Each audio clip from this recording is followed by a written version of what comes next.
noite, irmãos. Sejam todos bem-vindos na casa do nosso Deus. Neste início de semana, também os nossos amigos do canal de transmissão, sejam bem-vindos. Que Deus abençoe cada um dos seus lares, que possam estar sempre abençoados e guardados pelos santos anjos. Nós estamos aqui hoje para adorar a Deus, mais uma vez, e vamos iniciar nosso culto, então, cantando o hino 501. Ao som da música, vamos ficar em pé e vamos louvar o nosso Deus.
Boa noite, irmãos. Convido a todos os irmãos agora que curem suas fontes, vamos conversar com o Pai. Amado Deus e Pai, obrigada, Senhor, porque mais uma vez nós tivemos a liberdade de nos reunir em Teu nome. Está nos dando, Senhor, mais um início de semana. E eu te peço, Pai, que esteja à frente, preparando o Teu querer no nosso caminho. Que os Teus anjos estejam conosco, nos guiando, para que não coloquemos os pés fora dos Teus caminhos, Pai. Peço agora, Pai, que o Teu Santo Espírito venha ao nosso encontro e que aqui, Pai, que tudo que for falado, que venha do Teu trono, que nos dê a luz, o entendimento que precisamos, Pai.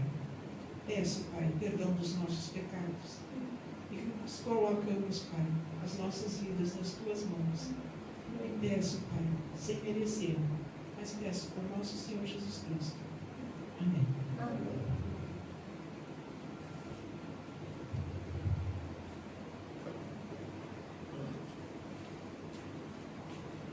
Nós também adoramos o nosso Deus com dízimos e ofertas. Então, eu pedi a todos aqueles que vieram preparados, com ofertas ou dízimo, que podem trazer aqui à frente. E os nossos amigos que estão em casa, se quiserem participar, podem baixar no seu celular o programa Serve em Mim, o aplicativo Serve em Mim. Então, ali tem todas as explicações para participar também. Durante a música, então, pode trazer dízimos e ofertas.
Boa noite, irmãos. Boa noite a todos. Boa noite a você que também está nos assistindo, que vai nos assistir ainda. Sejam todos muito bem-vindos à casa de Deus. Que bom a gente poder começar a semana assim, né? Que bom, é verdade. E nós estamos falando nesse trimestre sobre os encontros marcantes com Jesus, Beth. Que legal, né? Como é que Jesus marca as nossas vidas, como é que Ele transforma as nossas vidas. E é muito interessante. Uma pergunta. Você alguma vez já comprou alguma coisa que não precisava? Já comprou, Beth? Muitas coisas que não precisava, depois a gente se dá conta. Depois vem a repente. Só em casa, né? Tanto, isso é uma coisa tão séria, que até tem vícios, né? Pessoas que se viciam em comprar, né? Comprar, adquirir, comprar, cada vez comprar mais, né? Então, tem pessoas que ficam viciadas nisso, né? Porque a regra, normalmente, dessas pessoas é gastar. Compra desde coisas muito caras até coisas e às vezes simples. Até coisas que não tem espaço na casa. Com certeza, né? Já tem só para comprar. Porque tem uma coisa que está faltando na sua vida, né? É a procura. A procura, o que está me faltando? O que falta na nossa vida que a gente está tentando preencher com as compras, né? Então, hoje, nós vamos ler na nossa Bíblia. Quem tem a Bíblia aí, Pode abrir. Vamos ler o texto. Nosso texto hoje está em Marcos 10, capítulo, verso 17 em diante.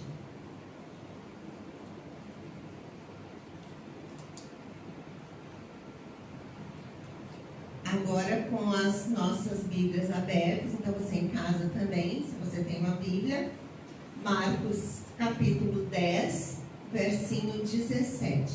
Agora com as nossas Bíblias abertas, então a Beth vai fazer uma oração. Mais uma oração, Beth? Curvemos nossas fontes.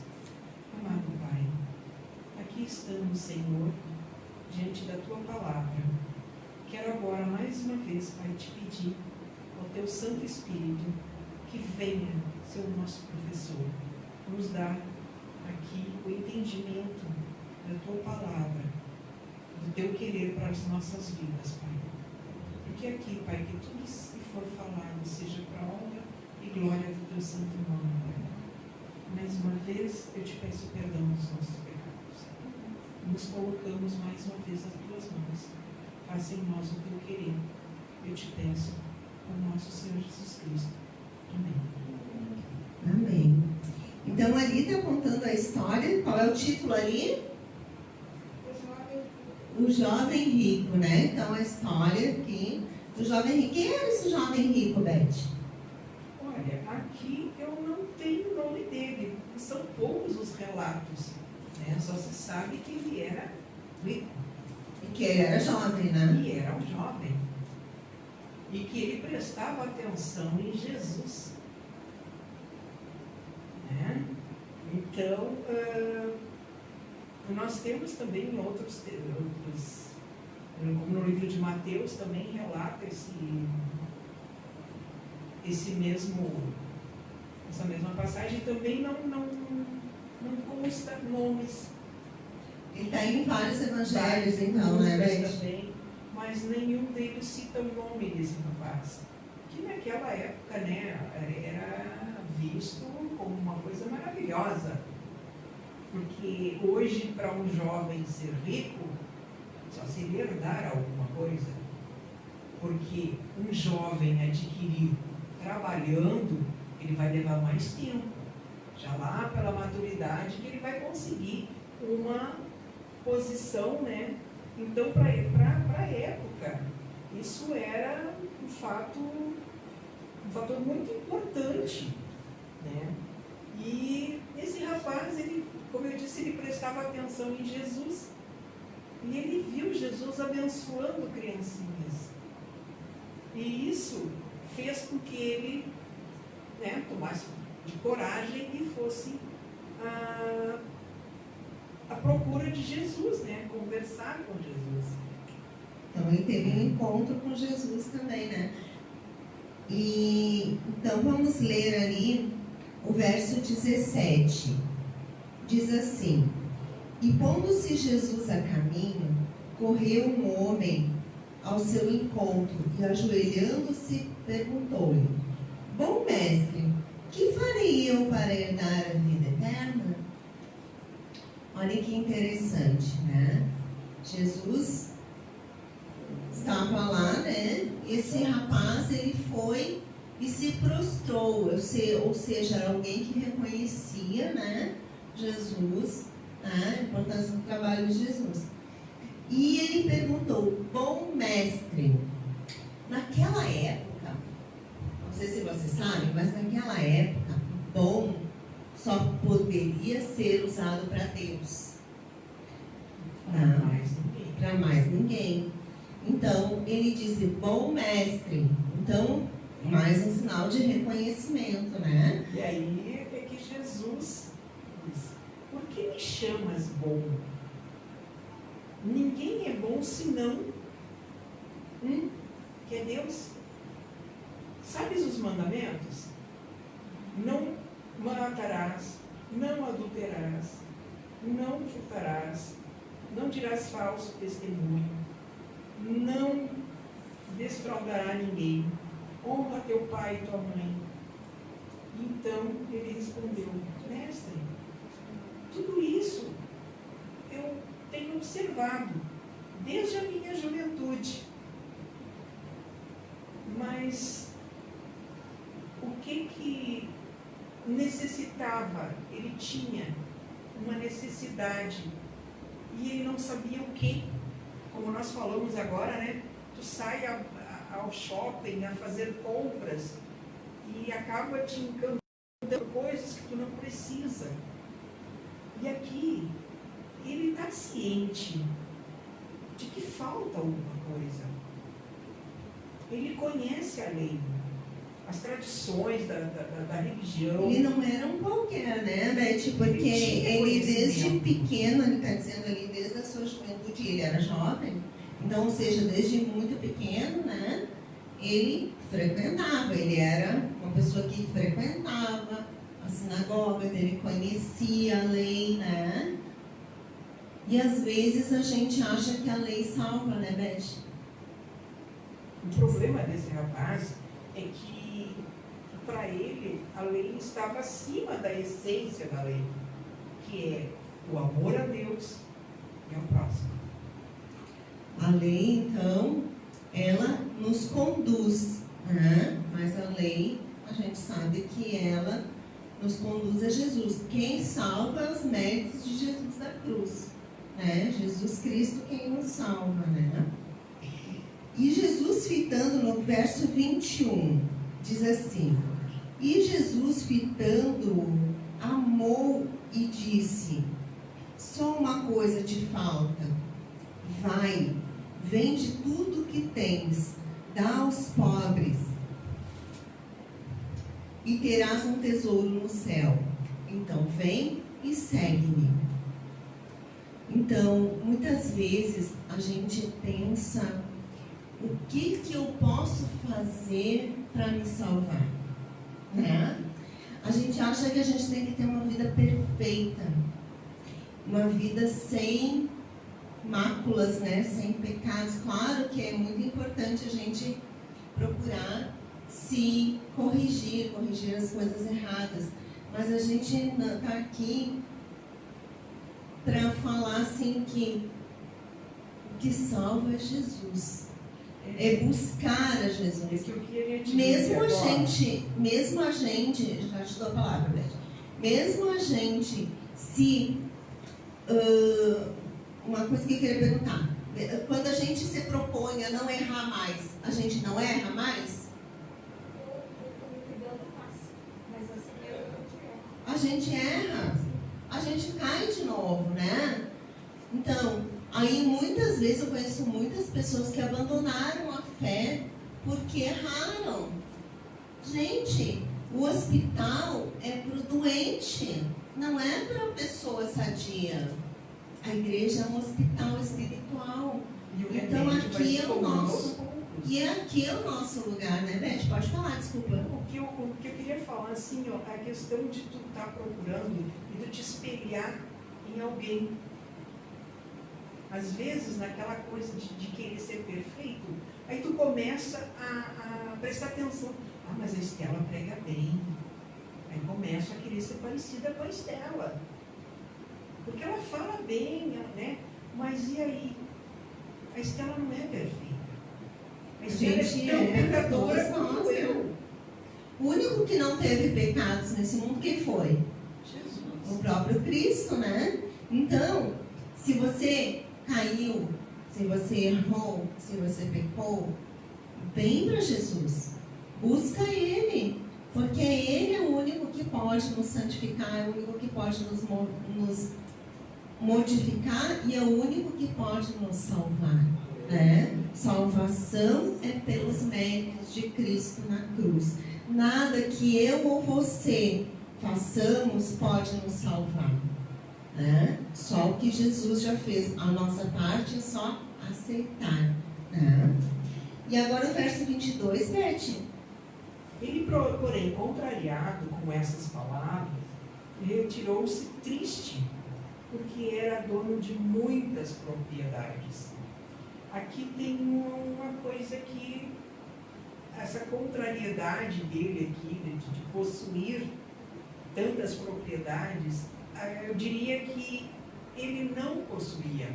eram as propriedades e os bens que possuíam ele. Seria pecado, então, a gente ter propriedades, Beth? Não, É errado a gente ser rico? não, É errado a gente ter dinheiro? não. Não é pecado isso. Nada disso na Bíblia não fala que nada disso é pecado. A gente pode possuir as coisas, mas as coisas não podem nos possuir, né? A diferença está exatamente aqui onde estava o coração dele. Exatamente, onde está o teu coração, ali está o teu tesouro. Entre escolher entre Jesus e abandonar sua fortuna, o que ele escolheu? Abandonar Jesus. Abandonar Jesus. Então, todas as histórias que a gente está contando, que a gente está falando nos domingos aqui, é como Jesus modifica as nossas vidas, né? Ou sim ou não, dependendo das nossas escolhas, né? E esse menino, ele resolveu, né? Ele escolheu baixar a cabeça dele e sair. Né? Tudo sabendo que faltava algo, Conhecendo a lei, Conhecendo a sendo lei. o guardador da lei, e mesmo assim mesmo assim ele ele ainda escolheu. Ele escolheu ficar de fora, né? Que pena. No verso 23, diz assim, ó. Então Jesus, olhando ao redor, disse aos seus discípulos: quão dificilmente entrarão no reino dos céus que têm riquezas. É errado ser rico? De novo, não. Né? Mas por quê? Muitas vezes as pessoas que são mais abastadas, que têm mais poder aquisitivo, elas não necessitam, elas não sentem a necessidade de Jesus, de buscar Jesus, de buscar a salvação. Então, por isso que Jesus falou aqui. E isso pareceu aos discípulos, ali vamos ver no verso 24, diz assim: os discípulos estranharam essas palavras, mas Jesus insistiu em dizer-lhes: filhos, quão difícil é para os que confiam nas riquezas entrar no reino de Deus. É mais fácil passar um camelo pelo fundo de uma agulha do que entrar um rico no reino de Deus. Eles ficaram sob modo maravilhados, dizendo entre si: então quem pode ser salvo? Jesus, porém, fitando-lhes no olhar, lhes disse: para os homens é impossível, contudo, não para Deus, porque para Deus tudo é possível. Então Pedro começou a dizer: eis que nós tudo deixamos e te seguimos. Tornou Jesus: em verdade vos digo que ninguém há que tenha deixado casa, ou irmãos, ou irmã, ou mãe, ou pai, ou filhos, ou campos, por amor de mim e por amor do Evangelho, que não receba já no presente o cêntuplo de casas, irmãos, irmãs, mães, filhos e campos, com perseguições, e no mundo por vir a vida eterna. Então Jesus está dizendo que aquele que abandona, né, que não quer dizer que eu tenha que abandonar meu pai, minha mãe, minha família, mas que eu tenha que colocar Jesus em primeiro lugar, na minha vida, na vida dos meus entes queridos, né? A palavra diz, como ele está no comando, tudo nos é concedido quando a gente faz exatamente usando ele como exemplo. E nem sempre tudo vão ser flores, né, Beth? Ele está dizendo aqui, ó, que receberão cêntuplo de casas, irmãos, ali no verso 30 de novo, ó, que não receba já no presente o cêntuplo de casas, irmãos, irmãs, mães, filhos e campos, com o quê? Perseguições. Né? Então, não são tudo flores, né? Mas Jesus nos promete uma família aqui, uma vida, e é tão bom, né? Olha aqui é a nossa família também, né? estamos aqui. Imagina, todo mundo diz assim, que eu tenho uma família muito grande. Né? Nós éramos 11, pai, mãe e sobrinhos, estavam uns 30. Eu já tenho sobrinho, bisneto.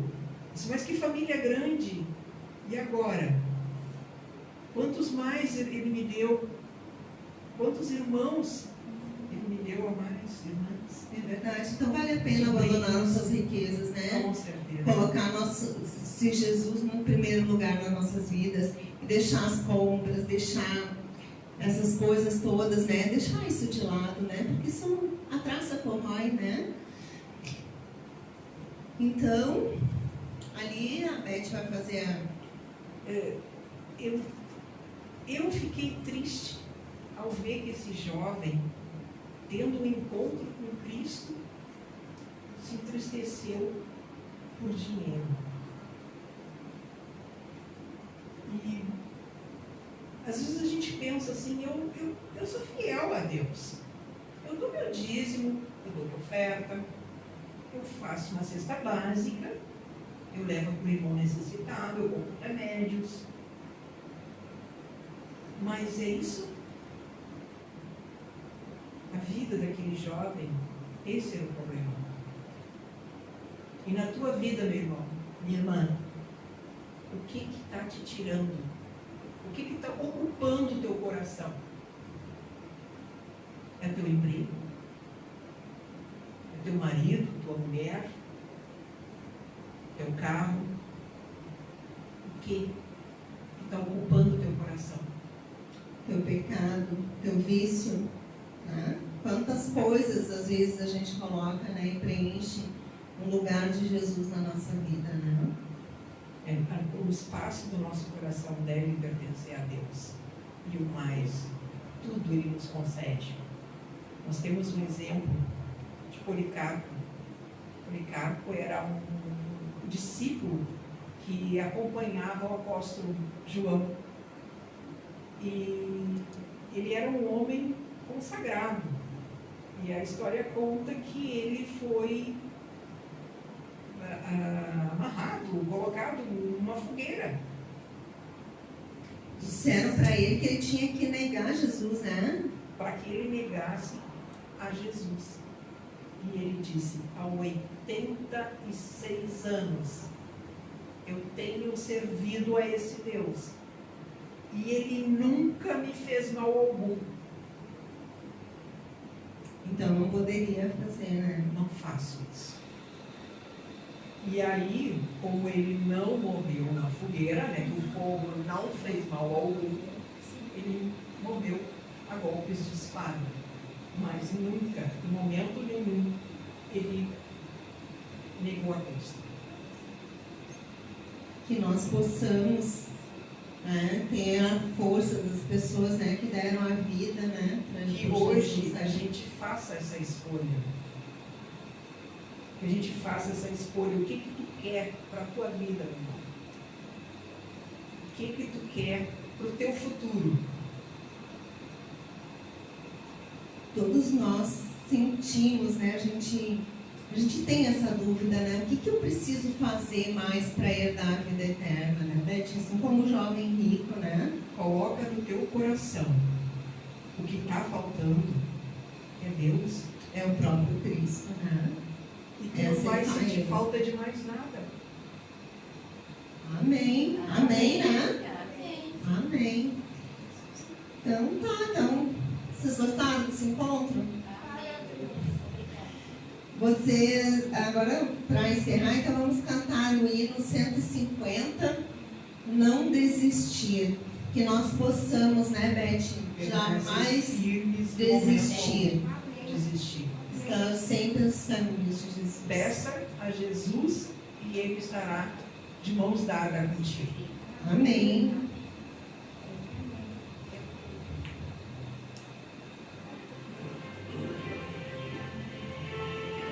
Posso colocar em pé?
Oremos então. Bondoso Deus, querido Pai, muito obrigada, Senhor, pelas tuas bênçãos, pelo teu cuidado dessa semana que passou. Te pedimos, Pai querido, que o Senhor esteja conosco, que o Senhor nos mantenha sempre firmes nos teus caminhos, Pai. Que nós possamos não desistir, apesar de todos os infortúnios, todos os problemas que possamos enfrentar. Esteja, Pai querido, com cada pessoa aqui, com cada família, com cada doente. Visita, Pai querido, os hospitais, os cemitérios. Consola as pessoas que perderam seus entes queridos. Consola, Senhor, nas prisões. Esteja, Senhor, com cada um, Pai, que cada pessoa possa ter um encontro verdadeiro contigo, Pai, e sair transformada, Senhor. Que o Senhor um dia possa vir e nos buscar e nos levar a todos para o céu, para morar eternamente contigo. Fica conosco, Pai querido, nos dá uma boa semana na tua santa presença. É o que te peço em nome de Jesus. Amém.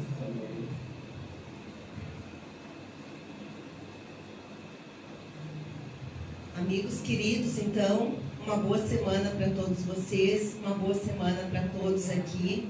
Que Deus abençoe todos vocês e traga vocês no próximo encontro. Aguardamos todos vocês também. Fiquem com Deus.